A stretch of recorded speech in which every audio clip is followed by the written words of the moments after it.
Hola, hola. Por aquí Vanessa Cárdenas, mentora del ser, guía espiritual y creadora del método Vivo para Ser Libre. Vamos a continuar con el libro de John Sellars, Lecciones de Estoicismo. ¿Listo?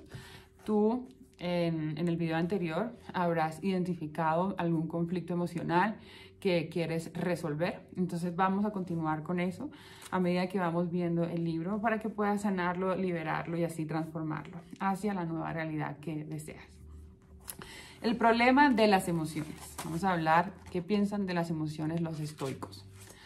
Arriano da cuenta de un encuentro que ilustra con más detalle este interés en el control. Se produjo entre Epicteto y un hombre que fue a verle a su escuela en Nicópolis. El visitante acudió porque no sabía qué hacer con un hermano suyo que estaba muy enfadado con él. ¿Y qué se puede hacer ante algo así? La respuesta típica de Epicteto, directa, sin rodeos, es nada. No se puede hacer nada. No tenemos control sobre las emociones ajenas. Pertenecen a la categoría de las cosas que no dependen de nosotros. Y aquí hay una nota que dice: los textos estoicos, como los de muchas otras filosofías antiguas y no tan antiguas, hablan de pasiones, no de emociones. Y Baruch Spinoza también habla de las pasiones. A pesar de que este último término a veces se queda corto, la envidia o el amor son, en nuestro idioma, algo más que meras emociones. En la gran mayoría de los casos, también en el título del capítulo, se ha respetado el original emoción o emociones, porque al utilizar estas palabras, el autor actualiza las enseñanzas estoicas y se las transmite con mayor eficacia al lector de hoy. También porque emoción, del latín emovere, hacer mover, trasladar, tiene una connotación activa, de impulso, que subraya más la irreflexión a lo que los estoicos tratan de poner remedio. Entonces, emoción es igual a pasión. El único que puede influir sobre la ira del hermano es el hermano mismo, pero Epicteto no se detiene aquí. Se centra de inmediato en lo que sí puede controlar el visitante, esto es, su reacción ante la ira de su hermano. Epicteto le indica que el verdadero problema es la molestia que la ira de su hermano provoca en él, un problema que afortunadamente el visitante puede solucionar por sí mismo. Perdón. Ha formulado un juicio acerca de la ira de su hermano y ese juicio ha generado una emoción que es la que le amarga. El problema no radica pues en el hermano, sino en quien se queja de él. Y esto es muy importante porque en los capítulos anteriores vimos que el juicio, que uno tiene un juicio y ese juicio genera un deseo y ese deseo genera un impulso y es una acción. ¿Listo? Entonces aquí tenemos que tener mucho cuidado en poder analizar cuáles son esos juicios que tenemos nosotros y que nos están llevando a esos impulsos. Que al final, si te da ira por una actitud ajena, es más por ti que por lo que él hizo. Esta anécdota muestra cómo las emociones, tanto las ajenas como las propias, conforman y colorean nuestras interacciones con el prójimo. La palabra estoico en el inglés actual se refiere a alguien impasible, es decir, indiferente a las pasiones, y tiene una connotación negativa. Hoy en día las emociones se ven sobre todo como algo bueno. El amor, la compasión y la empatía gozan desde luego de una gran popularidad en todo el mundo. Pero son otras las pasiones que protagonizan esta historia, la ira, el rencor, la impaciencia, y son mucho menos atractivas. Cuando los antiguos estoicos aconsejaban a la gente que evitara las pasiones, pensaban sobre todo en estas, las negativas, no las positivas.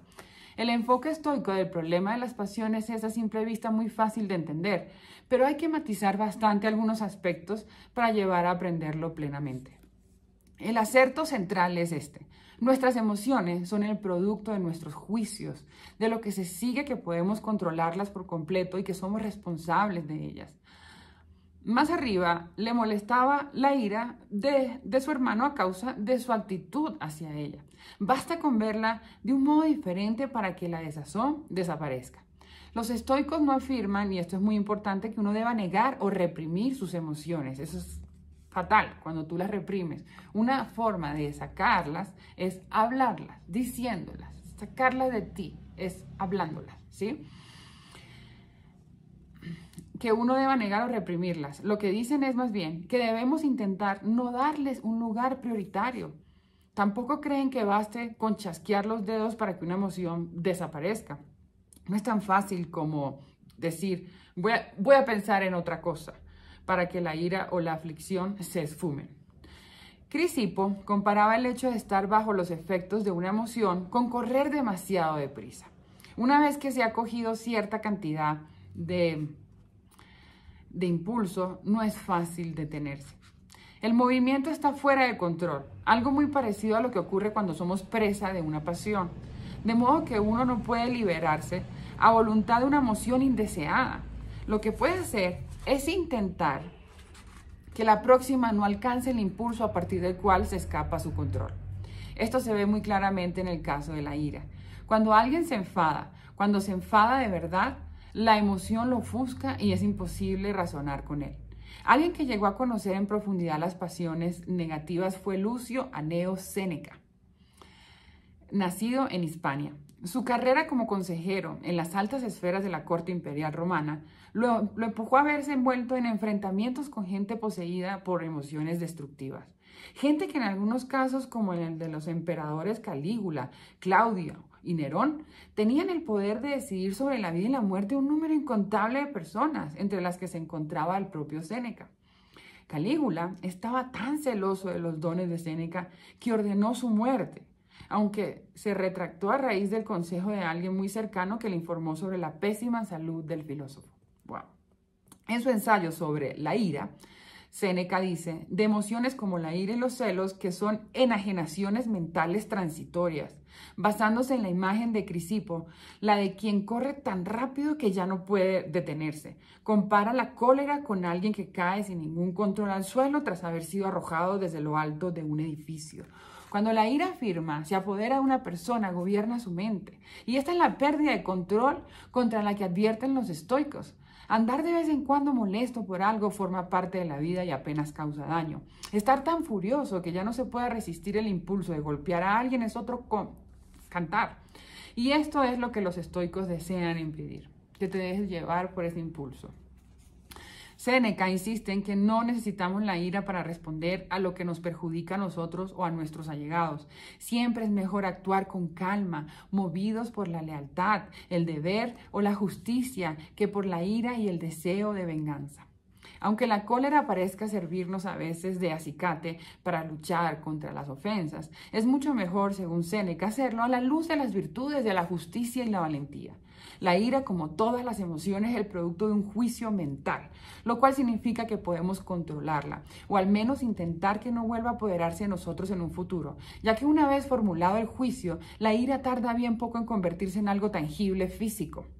Séneca la describe como una dolencia inflamatoria del cuerpo. No sabemos qué es exactamente la emoción en sí, pero conocemos sus síntomas físicos: una aceleración del pulso, un aumento de la temperatura, palpitaciones, sudores, etc. Cuando todo esto entra en juego, nada podemos hacer salvo esperar. Los estoicos, al contrario de lo que se cree, no insinúan que podamos o debamos convertirnos en bloques de piedra. Todos nosotros experimentamos eso que Séneca llama primeros impulsos. Se producen cuando alguna experiencia nos afecta y nos ponemos nerviosos, nos quedamos conmocionados, nos ilusionamos, nos asustamos, incluso lloramos. Estas reacciones son muy naturales, respuestas fisiológicas del cuerpo, pero no emociones en el sentido estoico de la palabra. Alguien que está molesto y por un instante se plantea vengarse, pero no pasa de ahí, no es presa de la ira, según Séneca, puesto que aún puede controlarse. Asustarse unos instantes por algo, pero permanecer firme, no es tampoco tener miedo. Para que estos primeros impulsos se conviertan en pasiones propiamente dichas, se necesita que una mente determine, mediante un juicio, que algo terrible ha sucedido y decida, en consecuencia, pasar a la acción. En palabras del filósofo, ¿puede dudarse de que el miedo impulsa a huir y la ira a arremeter? El proceso pasa por 3 fases, señala Séneca. La primera, un primer impulso involuntario, es decir, una reacción fisiológica natural, que se escapa a nuestro control. La segunda, un juicio, que sí está bajo nuestro control, como respuesta a la experiencia. Y la tercera, una emoción, que una vez nacida no podemos controlar. Cuando la emoción aparece, no podemos hacer nada sino esperar a que su fuerza amaine. ¿Por qué formulamos los juicios que generan estas emociones dañinas? Si piensas que alguien te ha herido, parece del todo natural enfurecerte con él. Séneca dice que la ira es la consecuencia de la sensación de haber sido herido. Es algo que tú creíste. un juicio que tú hiciste que te hirieron. Lo que debemos cuestionar, por tanto, es la impresión de que esa herida ha llegado a producirse, ya que dicha impresión contiene en sí un juicio. Epícteto lo sintetiza así. Recuerda, para que te hagan daño, no basta con que te golpeen o insulten. Debes creer que te han dañado. Si alguien consigue provocarte, date cuenta de que tu mente es cómplice de la provocación. ¡Qué sabiduría! Por eso prosigue, es importante no reaccionar impulsivamente a lo que nos ocurre. Es fundamental detenerse y dedicar unos instantes a reflexionar sobre lo ocurrido antes de juzgarlo. Si alguien te critica, párate a pensar en si lo que dice es cierto o falso. Y miren esto, si es cierto, entonces ha señalado una falla que ahora puedes corregir. O sea, una crítica constructiva. Por lo tanto, te ha hecho un bien. Si por el contrario lo que dice falso, entonces es él quien está en un error y por tanto quien se perjudica. Los comentarios críticos en sí no te hacen ningún daño. La única forma de que puedan dañarte de verdad, seriamente, es que tú te dejes arrastrar por la provocación y que la ira se adueñe de ti. Séneca se centró en las pasiones negativas y destructivas. Sin embargo, hay otras benéficas en las que no queremos vivir. Una de ellas es el amor, tanto el paterno, en que se siente hacia un hijo, como el romántico entre dos adultos. ¿Insinúan acaso los estoicos que también debemos eliminarlos? No, para ellos el amor de un padre por su hijo no es una emoción irracional que deba evitarse, sino un instinto natural más o menos universal. Tendemos por naturaleza a cuidar de nosotros. Vamos en pos de todo lo que necesitamos para vivir y evitamos aquello que nos perjudica. Este instinto de autoconservación se extiende a todos nuestros semejantes, a los miembros de nuestra familia en primer lugar, pero idealmente al resto de nuestro prójimo. En lo que respecta al amor romántico, podría decirse que una relación saludable es aquella que se basa en la necesidad natural de compañía y de procrear, y una tóxica en la que se basa en emociones negativas como los impulsos posesivos y los celos. No, los estoicos no pretendían de ningún modo que la gente se convirtiera en bloques de piedra impasibles. Así que seguiremos reaccionando como siempre a lo que nos suceda, dando un respingo, estremeciéndonos, asustándonos momentáneamente, avergonzándonos o entregándonos al llanto. Seguiremos también manteniendo vínculos afectivos fuertes y preocupándonos por los nuestros, pero no alimentaremos las pasiones negativas, las emociones como la ira, el rencor, la amargura, los celos, la obsesión, el miedo incesante o el apego excesivo. Estas son las cosas que pueden arruinar una vida, la que según los estoicos es recomendable evitar. ¡Wow! Ahora, ¿qué trabajo tienes que hacer tú para controlar la ira? Empezando por los juicios que tienes al respecto. Y no solamente la ira, los pensamientos tóxicos, la negatividad que habita en ti. Ahora vamos con el capítulo Lidiar con la adversidad. A veces la desgracia nos golpea. Es parte de la vida. Y aunque estemos dispuestos a aceptar la lección de Epícteto acerca de lo que escapa a nuestro control, no lograremos atenuar el golpe. Puedo aceptar que solo tengo control sobre mis juicios, que no puedo decidir no caer enfermo, pero eso no me deja de creer que mi enfermedad es algo malo, malo de verdad, una adversidad en toda regla. Para los estoicos romanos, la vida está repleta de adversidades, de altibajos, y uno de los deberes fundamentales de la filosofía es ayudar a la gente a sortearlos. Y esto es lo que yo hago también con el método Vivo para Ser Libre, a liberarte de todos esos conflictos emocionales para que puedas cultivar nuevas creencias que te empoderan hacia tus metas y tus sueños. Y es siempre posible mientras que tú lo permitas y dirijas tu mente hacia donde quieras ir y alcanzar. Nadie fue más consciente de esto que Séneca, cuya vida distó bastante del ideal de calma y serenidad al que aspiraba. Durante el agitado siglo I de nuestra era, Séneca tuvo que vérselas con la muerte de su hijo, con un destierro en Córcega, que consumió casi 10 años de su vida y del que fue exonerado, pero solo a cambio de aceptar ser el tutor del joven Nerón, con una carrera como consejero de este último de la que no le fue nada fácil librarse, con la muerte de un amigo íntimo y como corolario con su suicidio forzoso. Nerón ordenó la muerte de su antiguo tutor acusándolo de conspirar contra él. La esposa de Séneca insistió en compartir con su destino y ambos se abrieron las venas.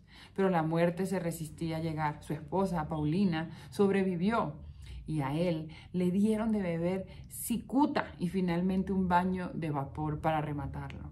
No, su vida no fue lo que se dice una tranquila existencia filosófica. Sus consideraciones sobre el modo de afrontar la adversidad se encuentran en su ensayo sobre la providencia. Séneca lo escribió cuando aún era joven, alrededor de los 40 años, bastante antes de que le ocurrieran las desgracias antes mencionadas. Nerón acababa de nacer y a él aún no lo habían condenado al destierro. Pero por esa época murió su padre y él cayó en desgracia en la corte del emperador Calígula, que, como ya se ha dicho, le perdonó la vida en vista de su mala salud. La enfermedad, la amenaza de muerte, el duelo por la pérdida de un ser querido, y aún no había empezado lo peor. A Séneca se lo tacha a veces de hipócrita, de privilegiado, de miembro de la élite que nadaba en la abundancia y que tuvo la desfachatez de ensalzar las bondades de la vida sencilla. Y fue en muchos sentidos afortunado. Gozó de oportunidades con las que la inmensa mayoría de sus contemporáneos ni siquiera soñaba, pero todavía le tocó en suerte su parte de adversidad y pasó mucho tiempo pensando en el modo de lidiar con ella. Su ensayo se centra en la cuestión de por qué sufrimos tanto. Séneca la aborda desde ángulos distintos. En primer lugar, insiste en que lo que nos ocurre no puede ser malo, dado que los acontecimientos externos no son en sí mismos malos ni buenos. ¿Quién los juzga? Uno. Quien no olvide esto, quien lo tenga siempre presente y no se dedica a juzgar a toda prisa, aceptará lo que venga tal como es, sin creer que algo terrible le ha sucedido. ¡Wow! ¡Qué tarea! Pero Séneca va más lejos aún. No solo cree que no debemos tomar por una desgracia lo que solo aparece, sino que piensa que debemos acogerla como algo beneficioso. Para los buenos, dice, la adversidad es un entrenamiento. Séneca traza una analogía con un luchador que se beneficia de enfrentarse a rivales duros y que se atrofia y pierde sus habilidades y los desafíos a los que se enfrenta son de poca monta. El luchador solo pone a prueba su habilidad cuando pelea con un verdadero adversario y un combate difícil no es más que un entrenamiento para desarrollar sus capacidades. Las adversidades de la vida funcionan de un modo parecido. Nos permiten desplegar nuestras virtudes y las curten para que mejoremos. Si lo vemos así, estaremos encantados de recibir la adversidad cuando se presente. Eso es muy importante hacer y yo lo he aprendido a hacer. Es una tarea ardua, pero se puede lograr de estar presente. Pase lo que pase, seguir adelante. Van a llegar recuerdos, van a llegar a veces dolor, pero es importante mantenerse presente para poder liberarse de eso que llega y así continuar la vida, no quedarse estancado o bloqueado por aquello que pasó. Séneca también traza una analogía con los soldados, echando mano para ello de un buen número de ejemplos históricos. Igual que un general solo enviará a sus mejores soldados a las batallas más difíciles, la divinidad envía sus desafíos más duros a los individuos más dignos de ellos. Experimentar la adversidad es un indicio, pues, de tener un carácter virtuoso. Mira lo que hemos hablado del carácter virtuoso. Importante que en la actividad que estés haciendo sobre ti mismo, desarrolles y te convenzas de tu carácter virtuoso. El exceso de buena fortuna, en cambio, es realmente dañino. Cuando nos vamos a poner a prueba si nunca experimentamos dificultades, ¿cómo vamos a desarrollar las virtudes, la paciencia, el coraje o la resistencia si todo marcha siempre bien? No hay peor suerte, dice Séneca, que el lujo y la riqueza inagotables, que nos convierten en seres perezosos, autocomplacientes, ingratos e insaciables. Y eso sí que es una auténtica desgracia. Por el contrario, cualquier adversidad que la vida nos traiga será siempre una oportunidad de aprender algo de nosotros mismos y de mejorar nuestro carácter. A primera vista, todo esto parece depender de si uno cree o no en la divina providencia. La gente que tiene este tipo de creencias puede sacar mucho provecho de lo que dice Séneca. Pero ¿qué pasa con los que no la tienen? Si uno no cree en un Dios riguroso pero benévolo, ¿tienen algún sentido estas enseñanzas o no son más que palabrería? Podríamos preguntarnos también si el propio Séneca creía en un Dios así. Cuando escribió su ensayo en el año 30 de nuestra era, el cristianismo apenas había echado a andar. Y aunque en la Edad Media circuló un epistolado entre Séneca y San Pablo, hoy en día nadie duda de su falsedad. Y se considera muy improbable que el filósofo romano tuviese noticia de la recién nacida religión. Su Dios es el de los estoicos, el que se identifica con el principio racional que anima la naturaleza. Aquí Baruch Spinoza. Igual, no una persona, sino más bien un principio físico que es la causa del orden y la organización del mundo natural. Volveremos sobre esto en el próximo capítulo. Cuando Séneca habla de la voluntad de Dios, se refiere pues a este principio de organización que los estoicos identificaban con el destino y que era tal como Cicerón afirmaba, un destino dependiente de las leyes de la física y no una superstición, un hecho. ¿Hasta qué punto, teniendo en cuenta esto, debemos interpretar al pie de la letra esta concepción senequista de un padre riguroso que nos pone a prueba? Sin entrar a debatir sobre las creencias teológicas del propio Séneca, hay un modo de abordar su concepción de la adversidad independientemente de lo que uno crea o deje de creer en materia religiosa. Tanto si uno cree en una divinidad benevolente como en el orden panteísta o en el caos, depende enteramente de nosotros interpretar lo que nos ocurre como un desastre o como una oportunidad. Que te despidan del trabajo es una calamidad o una ocasión para emprender algo nuevo. Aunque cosas como estas sin duda son un desafío, nadie pretende fingir lo contrario y hacer como si se pudieran ignorar las consecuencias prácticas de algo así. Uno puede elegir verlas como un golpe terrible o como un acicate. Depende enteramente de nosotros. Se puede apreciar sobre este asunto algunas diferencias entre Séneca y Epícteto. Mientras que el primero, Séneca, nos propone que veamos lo malo como algo en verdad bueno o al menos beneficioso, el segundo, Epícteto, nos aconseja prestar la menor atención posible a tales cosas y enfocar todas nuestras energías en nuestros propios juicios. Séneca conocía demasiado bien de primera mano la adversidad. Sin duda, su intento de extraer lecciones positivas desde sus experiencias fue algo que le ayudó a salir adelante en circunstancias muy complicadas. Como le escribió a su madre, Elvia, cuando estaba aún desterrado en Córcega. La asiduidad del infortunio tiene algo bueno, y es que atormentando sin descanso concluye por endurecer. A tenor del lenguaje que utiliza en Sobre la Providencia, podría parecer que se deleita con la lucha y que está dispuesto a recibir con los brazos abiertos el próximo embate por lo mucho que éste puede beneficiarle. Pero en una de sus cartas a su amigo Lucilio, esgrime un tono muy diferente. No estoy de acuerdo con esos que se lanzan en medio del oleaje y quedando por buena una vida agitada, se enfrentan cada día con gran empeño a las dificultades. El sabio soportará esta forma de vida, no la escogerá y preferirá hallarse en paz antes que en lucha. Nadie en su sano juicio va en busca de la adversidad. Por muy útiles que puedan ser las lecciones que saquemos de ella, pero desarrollar nuestra capacidad de hacerle frente cuando se presente, porque se presentará seguro, solo puede ser ventajoso para nosotros. Aquellos que no le esperan les golpea de lleno. Viene a decir Séneca en la carta a su madre, pero quienes están preparados para enfrentarse a ella podrán superarla con mucha más facilidad. Esta misma idea la desarrolla en otra de sus consolaciones, la dirigida a Marcia, una amiga sumida en la pena, incapaz de superar su duelo tras perder 3 años atrás a su hijo. El tiempo natural del luto ya había pasado y la ficción se había convertido en un hábito mental dañino y permanente. Era el momento de intervenir. La parte más interesante de la respuesta de Séneca a la situación de su amiga es aquella en la que habla de la prevención de los males futuros. Algunos estoicos antiguos como Crisipo defendían esta práctica que consiste en reflexionar sobre las posibles desgracias y representárselas, así se estará mejor preparado para afrontarlas si llegan a suceder.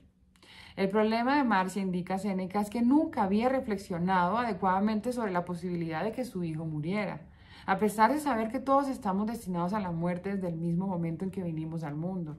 Es un hecho, no es una mera probabilidad. Todos hemos de morir. Nos afligimos tanto, prosigue Séneca, porque no queremos pensar en ellos, preverlo. Todo el tiempo vemos cómo la muerte y la desgracia afectan a los demás, especialmente en nuestra época hiperconectada. Pero casi nunca nos paramos a pensar en cómo responderíamos nosotros ante las mismas circunstancias. Séneca le dice a Marcia y a nosotros unas cuantas cosas que preferíamos no oír. Todos somos vulnerables.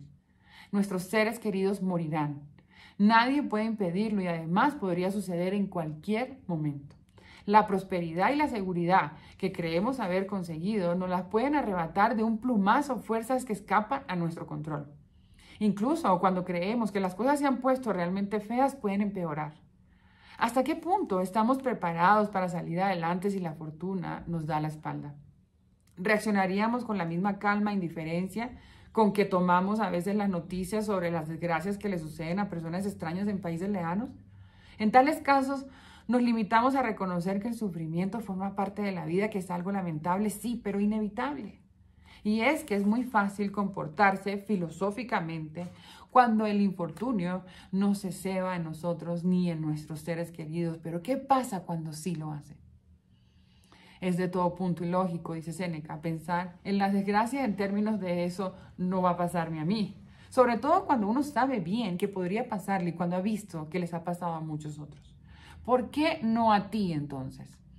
En lo que respecta a la aflicción por la pérdida de un ser querido, el asunto es todavía más ilógico, dado que todo lo que vive ha de morir. Ha de ocurrir en algún momento, así que ¿por qué no ahora mismo? Es irracional esperar que la suerte dure para siempre. Séneca piensa que reflexionar sobre las adversidades que podrían sucedernos junto con las que en algún momento inevitablemente nos sucederán, ayuda a encajar mejor el golpe cuando éste se produce, nos ayuda a sobreponernos y a salir adelante. Lo que Séneca en efecto trata de hacer es advertirnos, debemos estar preparados para cualquier cosa que nos suceda, incluida la que desearíamos que no ocurriera o aquella en la que preferimos no pensar. No debemos dar por hecho que todo saldrá del como esperamos, porque es muy improbable que así sea. Es una lección incómoda, sí, pero importante. Tienes tarea de poder tratar cualquier muerte de algún familiar antes de que suceda en ti. Vamos al capítulo 5, nuestro lugar en la naturaleza. Este capítulo es muy interesante porque tiene que también ver con Baruch Spinoza, el filósofo que yo enseño del siglo XVII, que me encanta porque él habla del Dios de la naturaleza, y Albert Einstein también lo ama porque es sentir a Dios en la presencia de la naturaleza, en la presencia de una sonrisa, en la presencia de los árboles, de los animales, del mar, donde no hay que buscar en un libro, en un texto sagrado, en una figura, en un ser que nos diga algo sobre Dios, sino un ser externo, ¿sí? Que nos diga algo sobre Dios, sino la naturaleza dentro de nosotros, para poder sentir a Dios dentro de nosotros, del cual tú eres parte y somos parte. Comparada con la de Séneca, la vida de Marco Aurelio transcurrió más o menos sin contratiempos. Su padre murió cuando él era muy joven aún, pero la familia imperial lo adoptó en su adolescencia y terminó convirtiéndose en emperador en 161 de nuestra era, un mes antes de cumplir 40 años. Permaneció en el cargo hasta su muerte, acaecida en el 180, o sea, 19 años más. Su reinado se consideraba uno de los mejores periodos de la historia imperial de Roma, aunque él pasase casi todo el tiempo batallando en la periferia del imperio con el fin de apuntalar sus fronteras. Hacia el final de su vida, mientras se encontraba guerreando en Germania, cerca de la actual Viena, Marco Aurelio empezó a registrar en un cuaderno sus intentos de asimilar las experiencias cotidianas y de prepararse para las futuras. Qué interesante. Desde que se imprimieron por primera vez a finales del siglo XVI, sus meditaciones, así se llama, han contado con innumerables lectores desde Federico el Grande hasta Bill Clinton. Pero no solo han servido de ayuda a grandes líderes como Marco Aurelio, abrumados por el peso de su responsabilidad. Cualquiera puede hallar inspiración en este libro. Como aquel joven que un día me escribió: tengo 23 años, la vida es dura y enrevesada. No sé qué quiero ser ni hacer. Este libro me ha ayudado muchísimo. No es sino uno o más de los muchachos que han sacado provecho de la lectura de ese libro, Meditaciones de Marco Aurelio, o han salvado su vida gracias a él. Y creo que esto sucede, entre otros motivos, porque los lectores se identifican con el autor, un ser demasiado humano que tiene que vérselas con las presiones de la vida diaria, con las responsabilidades derivadas de su trabajo y con las reuniones sociales. Marco Aurelio podría muy bien haberse mostrado como un emperador romano en busca de una reputación como sabio filósofo estoico, pero lo que uno se encuentra en las meditaciones no es más que un hombre a punto de entrar en la vejez, que hace todo lo que puede para sobrellevar las exigencias de la vida. Moría muy joven, ¿no? Casi a los 60 años. Uno de los temas transversales de esta obra es el destino. Esto nos retrotrae de inmediato a las inquietudes de Epicteto sobre el control. Marco había leído las disertaciones en su juventud y la influencia de estas se deja ver claramente en sus escritos. Pero mientras que Epicteto centra su atención en lo interno, en lo que podemos controlar, Marco Aurelio mira hacia afuera. Contempla la inmensidad que nos supera y que se nos escapa. Una y otra vez reflexiona sobre su vida como si esta fuese un minúsculo instante en la vastedad del tiempo y su cuerpo, una mota de polvo en la vastedad del universo. Y dice, ¿qué pequeña parte del tiempo ilimitado y abismal se nos ha asignado a cada uno? Pues rapidísimamente se desvanece en la eternidad. ¿Y qué pequeña parte del conjunto de la sustancia y qué ínfima también del conjunto del alma? ¿Y en qué diminuto terrón del conjunto de la tierra te arrastras? En otra parte, Marco Aurelio imagina que contempla la tierra desde fuera a gran altitud, como los astronautas han hecho después, y ve lo diminuto que es cada país, lo ínfimas que son las grandes ciudades. En cuanto a sus habitantes, cuyas vidas están repletas de preocupaciones e inquietudes, no son prácticamente nada vistos así desde una perspectiva cósmica. Desde semejante atalaya, parece como si no le importáramos gran cosa al universo. ¿Y por qué deberíamos importarle? Pero ese no es en rigor el punto de vista de los estoicos. Ellos no creen que la naturaleza sea una simple masa de materia en movimiento indiferente a todo. Recordemos que en el capítulo anterior Séneca hablaba de ella como si la controlase una divinidad paterna. El punto de vista oficial del estoicismo es que en la naturaleza existe un principio racional responsable de su orden y de su movimiento. Y este principio lo llaman Dios. Pero este Dios no es una persona, ni algo sobrenatural, sino simplemente la naturaleza. La naturaleza no es ciega ni caótica, sino bella y ordenada, con sus propios ritmos y patrones. No está formada por materia muerta. Es un solo organismo vivo del que todos nosotros formamos parte. Lo que te estaba hablando del Dios de Spinoza. Si esto no parece concordar mucho con lo que la ciencia moderna nos dice acerca del mundo natural, echemos un vistazo a la hipótesis de Gaia, propuesta por James Lovelock.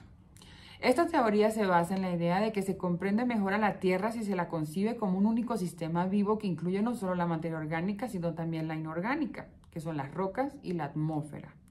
Es un error intentar comprender los organismos como las plantas y los animales separándolos de todo lo demás. Por eso es que Spinoza dice todo organismo vivo, o todo organismo que pertenezca a este planeta, ¿sí? Todos somos parte de Dios.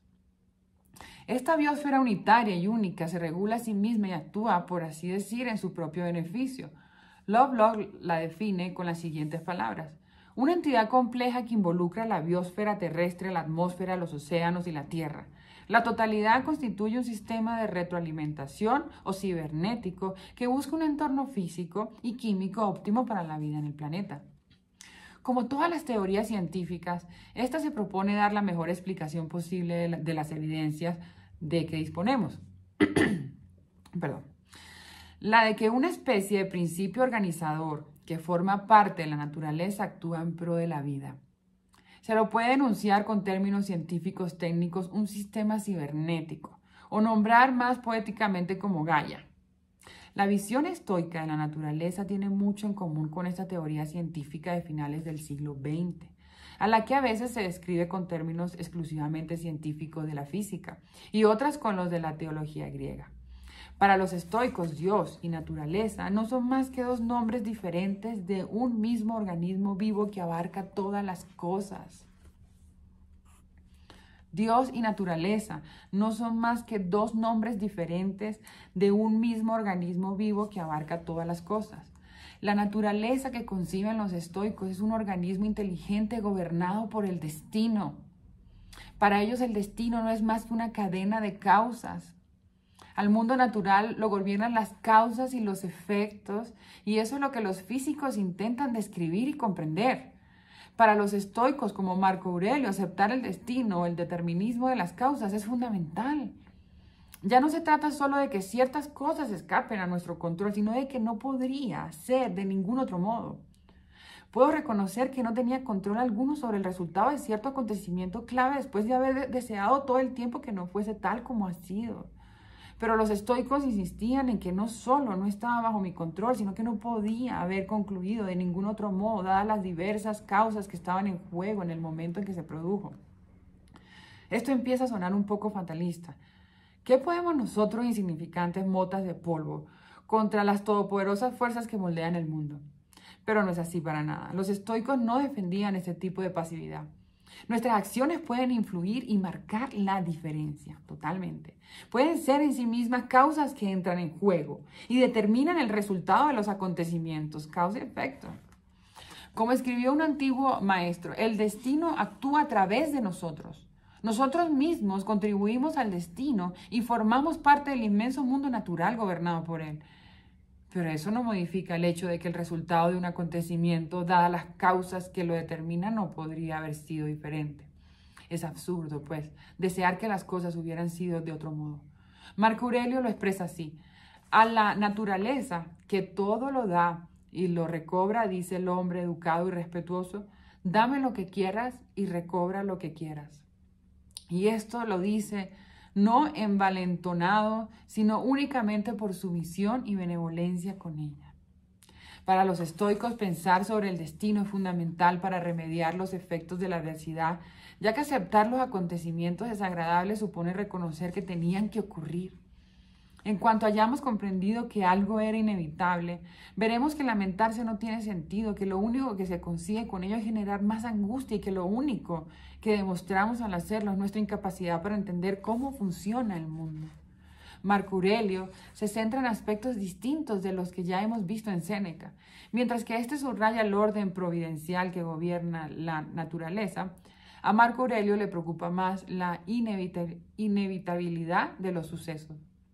En numerosos pasajes de sus meditaciones muestra una actitud agnóstica con respecto a si la naturaleza es un sistema racional, providencial o simplemente un cúmulo aleatorio de átomos chocando entre sí en un vacío infinito. Él no es un físico y sus obligaciones como emperador apenas le dejan tiempo para investigar el asunto con exhaustividad. En cualquier caso, y en vista de que sus propósitos eran más bien prácticos, no importa mucho. ¿Qué más da que la naturaleza esté regida por la divina providencia, sea un sistema cibernético de retroalimentación o puro destino ciego? Nuestra respuesta debe ser siempre la misma: aceptar lo que ocurre y responder ante ello lo mejor que podamos. Una vida digna, un carácter virtuoso, dominar nuestros juicios y deseos, no dejarnos llevar por los impulsos y saber que todos causamos un efecto. Marco Aurelio le da vueltas a esto en diversos pasajes de las meditaciones, escritos en días distintos, con estados de ánimo distintos, a la luz de distintos acontecimientos de su vida. Finalmente lo expresa con total claridad así: la naturaleza universal emprendió la creación del mundo. Y ahora, o todo lo que sucede se produce por consecuencia, o es irracional incluso lo más sobresaliente, objetivo hacia el cual el guía del mundo dirige su impulso propio. El recuerdo de este pensamiento te hará en muchos aspectos más sereno. O no, la naturaleza organizada providencialmente para beneficiarnos, como afirma Séneca, comprender que existe al menos algún tipo de orden y razón para lo que ocurre nos ayuda a salir adelante, piensa Marco Aurelio. Hay siempre alguna razón para lo que ocurre, incluso si esto último no es más que la consecuencia inevitable de un estado de cosas persistentes combinado con las leyes de la física. Y hay otros aspectos del mundo físico a los que debemos prestar mucha atención en nuestro día a día. Según Marco Aurelio, vale la pena citar completo el siguiente pasaje de las meditaciones. Adquiere un método para contemplar cómo todas las cosas se transforman unas en otras, y sin cesar aplícate y ejercítate en este punto particular, porque nada es tan apto para infundir magnanimidad. se ha despojado de su cuerpo y después de concluir que cuanto antes debería abandonar todas estas cosas y alejarse de los hombres, se entrega enteramente a la justicia en las actividades que dependen de él y a la naturaleza del conjunto universal en los demás sucesos. ¿Qué se dirá él o qué se imaginará o qué se hará contra él? No se le ocurre pensarlo. Se conforma con estas dos cosas: hacer con rectitud lo que actualmente le ocupa y amar la parte que ahora se le asigna, renunciando a toda actividad y afán. Y no quiere más que cumplir con rectitud según la ley y seguir a Dios que marcha por el recto camino. ¡Wow!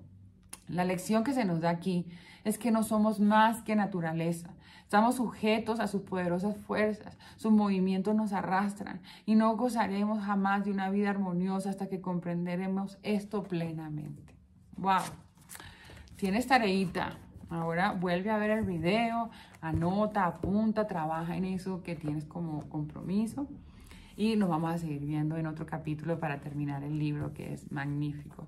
Si quieres que te ayude con mis servicios, mira el link que está abajo. También puedes pertenecer a la comunidad, un grupo exclusivo. Y por aquí Vanessa Cárdenas, con mucho cariño, enseñándote lo que yo he aprendido, todo lo que puedo darte para que tú seas ese ser humano que deseas ser en este paso de la tierra, que es muy corto, así que tenemos que aprovecharlo de la mejor forma posible. Un abrazo para ti, mentora del ser y guía espiritual, creadora del método Vivo para Ser Libre. A tus servicios. Sígueme, comparte, dale like y nos vemos en otro capítulo.